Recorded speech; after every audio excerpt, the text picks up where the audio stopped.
آپ نے اسلام کیسے قبول کیا؟ آپ کی کہانی کیا ہے؟ آپ کہتے ہیں کہ آپ کا خاندان اسلام کے قریب نہیں ہے۔ جب آپ نے اسلام قبول کیا تو آپ کے خاندان کا رد عمل کیا تھا؟ کیا آپ سے کبھی ایسا سوال ہوا جس کا آپ جواب نہ دے سکے ہوں؟ اب کیا ہوگا؟ اب کیا ہوگا؟ واقعی اب کیا ہوگا؟ میں نے اپنا نام خود نہیں رکھا، میں نے اپنے ماں باپ کا انتخاب خود نہیں کیا، میں جیسا دکھائی دیتا ہوں اس کا انتخاب میں نے نہیں کیا۔ بہت ساری چیزیں ہیں جن کا انتخاب میں نے خود نہیں کیا۔ مجھے لگتا ہے کہ میں ڈپریشن میں ہوتا، شاید میں پاگل خانے میں ہوتا۔ کیا کوئی ایسا موقع بھی آیا جب آپ دعوت دیتے تھک گئے اور چھوڑنے کا سوچا ہو؟ استنبول میں آپ کا استقبال ہے۔ علی دعویٰ کون ہے؟ علی دعویٰ کون ہے؟ یہ بہت اچھا تھا، براہ کرم اسے جاری رکھیں۔ جب میں بات کر رہا ہوں کیا آپ اسے بیک گراؤنڈ میں رکھ سکتے ہیں؟ علی دعویٰ کون ہے؟ کیا یہ آپ کا اصل نام ہے؟ نہیں، علی دعویٰ میرا اصل نام نہیں ہے۔ میرا اصل نام ہے ایردی، سونا ایردی، خاتمہ۔ لیکن بہت سے لوگوں کے لیے اس کا تلفظ کرنا مشکل ہوتا ہے، تو میں نے کہا یہ آسان ہے علی۔ جب میں اسلام لایا تو ظاہر ہے کہ میرے خاندان کو واقعی اچھا نہیں لگا، خاص طور پر میرے والد کو، تو مجھے گھر سے نکال دیا گیا۔ تو میں اپنے دوست کے گھر ٹھہرا ہوا تھا، تو میں اس کے ساتھ تھا۔ میں نے اس سے کہا دیکھو میں تبلیغ شروع کرنا چاہتا ہوں۔ میں نے کہا میں اپنے آپ کو کیا کہوں؟ علی حق پر، ٹھیک ہے علی دعویٰ، تو میں یہی رکھ لیتا ہوں، علی دعویٰ۔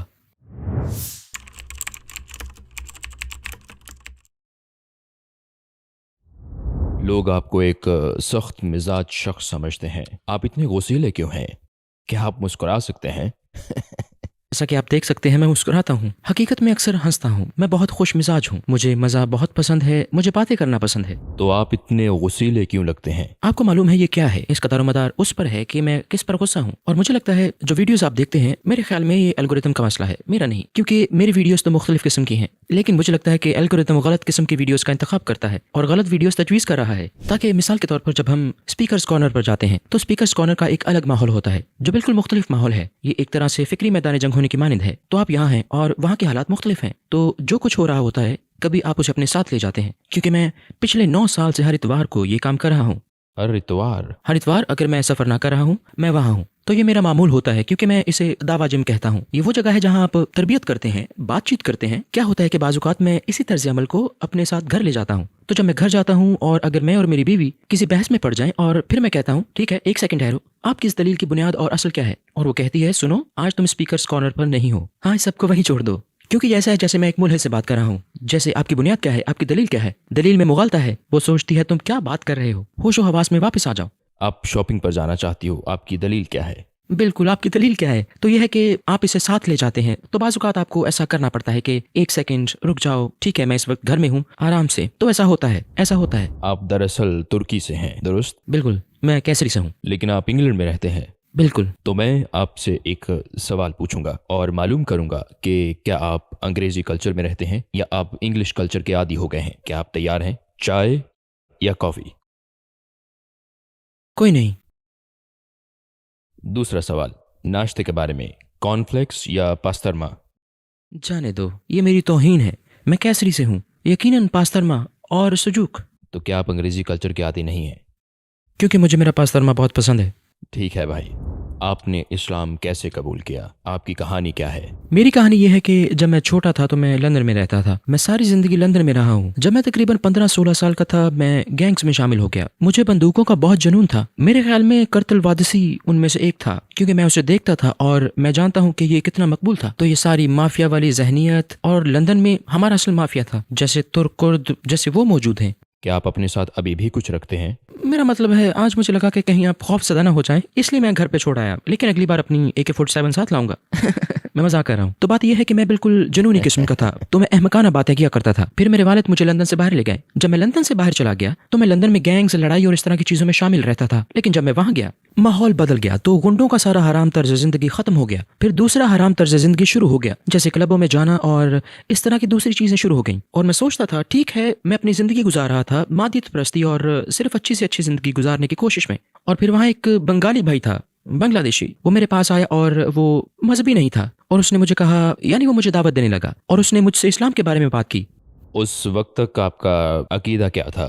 میرا کوئی عقیدہ نہیں تھا، میں صرف کسی طاقت پر یقین رکھتا تھا کہ کوئی نہ کوئی بنانے والا ہے۔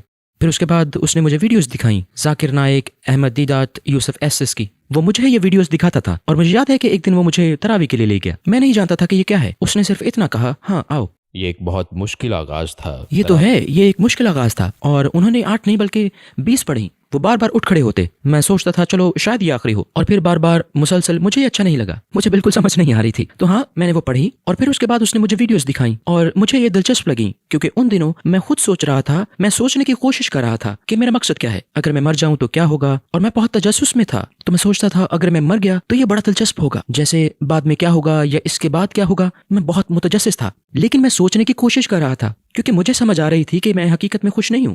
آپ کے پاس بہت زیادہ مادی سامان ہو سکتا ہے اور اس قسم کی تمام چیزیں، اور میں سوچ رہا تھا، جانتے ہو، میں اپنی جرابوں کو دیکھ رہا تھا، جرابوں کو میں سوچ رہا تھا، اور میں جانتا ہوں کہ یہ کچھ عجیب ہے، لیکن میں اپنی جرابوں کو دیکھ رہا تھا، اور میں نے کہا ان جرابوں کا ایک مقصد ہے، ان جرابوں کا ایک ڈیزائن ہے، اور ان جرابوں کا ایک ڈیزائن کرنے والا ہے. کوئی ایسا شخص ہے جس نے انہیں بنایا ہے کہ جرابوں کا تو کوئی مقصد ہو اور میرا کوئی مقصد نہ ہو. کیا آپ تصور کر سکتے ہیں، میری جرابیں میرے پاؤں کے لیے بنی ہیں. میں سوچ رہا تھا، دیکھو کچھ تو ضرور ہونا چاہیے، اس سے کچھ بڑا ہونا چاہیے. تو اس وقت مجھے احساس ہوا، اگرچہ میں ایک اعلیٰ طاقت پر یقین رکھتا تھا، لیکن میں نے کہا کہ کوئی مذہب ضرور ہونا چاہیے جو سچا ہو، کیونکہ آپ صرف اس خدا پر یقین نہیں کر سکتے. اور اس نے آپ کو کس مقصد کے لیے بنایا؟ محض بے مقصد، ایک کھیل کے طور پر. تو تب میں نے مذہب پر غور کرنا شروع کیا، اور پھر میں نے بائبل کو پڑھنا شروع کیا. میں بائبل پڑھنا شروع کرتا ہوں، میں بائبل پر بھی غور کر رہا تھا اور یہ ویڈیوز بھی دیکھ رہا تھا. میں نے ان چیزوں پر غور و فکر میں 3 سال گزارے. میں نے قرآن پڑھا، میں نے الگ الگ مختلف صحیفے پڑھنا شروع کیے، اور میں بہت سارے ویڈیوز بھی دیکھ رہا تھا، عیسائیوں، مسلمانوں اور ہندوؤں کی، اور بحث و مباحثہ کی. میں نے 2 سال گزار دیے. جب آپ نے دوسرے مذاہب پر تحقیق کی تو وہ کون سی بات تھی جس سے آپ کو یہ یقین ہوا کہ یہ مذاہب درست نہیں؟ سچ پوچھے تو میری ایک شرط تھی کہ جو کتاب خدا کی طرف سے ہونے کا دعویٰ کرتی ہے اس میں تضاد نہیں ہونا چاہیے، غلطیاں نہیں ہونی چاہیے، اسے محفوظ ہونا چاہیے، اسے خود کو ثابت کرنا چاہیے. میری صرف یہی ایک شرط تھی. تو میں نے اس شرط کے مطابق دیکھا بائبل کو، عہد نامہ قدیم اور قرآن کو، ہر کتاب کو، جس کا بھی آپ نام لیں. میرا صرف ایک ہی اصول تھا، اور میں نے کہا کہ اگر کوئی کتاب خدا کی طرف سے ہونے اور آسمانی ہونے کا دعویٰ کرتی ہے اسے خود کو میرے سامنے ثابت کرنا ہوگا. قرآن میں ایک خاص آیت ہے جس نے مجھے متاثر کیا، جو اللہ تعالیٰ قرآن میں فرماتا ہے کہ اگر یہ خدا کے سوا کسی اور کا کلام ہوتا تو وہ اس میں بہت سا اختلاف پاتے. یہ پہلی چیز ہے. دوسری چیز جو میرے لیے بہت گہری تھی، جیسے اللہ تعالیٰ فرماتا ہے اس جیسی ایک صورت بنا کر لاؤ اگر تم سچے ہو. تو یہ ایک جرأت مندانہ بیان ہے. ایسا ہی ہے جیسے میں اندر آؤں اور کہوں کہ میں سب کو شکست دے دوں گا، کسی کو بھی لے آؤ اور پھر آپ اپنے آپ کو ثابت کریں. نکتہ یہ ہے کہ میں جو کہنا چاہ رہا ہوں اسی کی طرف بڑھ رہا ہوں. قرآن میں نے کہا ٹھیک ہے، ایک سیکنڈ ٹھہرو، مجھے اس کو آزمانے دو، چلو اس جیسی ایک صورت بناتے ہیں. تو جب میں نے تحقیق کی اور میں نے دیکھا کہ یہ چیلنج ان عربوں کو دیا گیا جو شاعر تھے، جو عربی زبان میں پورے ماہر تھے، اور وہ اس جیسی کوئی صورت نہیں لا سکے، اور ان میں سے کچھ تو اس سے حیران رہ گئے، تو میں اس سے بڑا متاثر ہوا. اور پھر میں تضاد تلاش کرتا ہوں، مجھے کوئی تضاد نہیں مل سکا. اور پھر معجزات، پیش گوئیاں. میں نے کہا آپ کو آئینے میں دیکھ کر اپنے آپ سے جھوٹ بولنا ہوگا یہ کہنے کے لیے کہ یہ خدا کی طرف سے نہیں. اور پھر میں نے نبی صلی اللہ علیہ وسلم کی سیرت پر نظر ڈالی اور اس قسم کی تمام چیزوں پر غور کیا. یہ سب کچھ شامل تھا. تو میرے لیے ایک وجہ یہ تھی، دیکھیے بعض اوقات بہت سے لوگ کہتے ہیں میں مذہبی نہیں ہوں، میں آزاد ہوں. ہم آزاد نہیں ہیں، کوئی بھی آزاد نہیں ہے. ہم سب کسی نہ کسی چیز کے غلام ہیں، چاہے وہ پیسہ ہو، چاہے وہ صنف مخالف ہو، گاڑی ہو، یا کچھ بھی، جو کچھ آپ کے پاس ہے، چاہے وہ شکل و صورت. تم کسی چیز کے غلام ہو. کیسے؟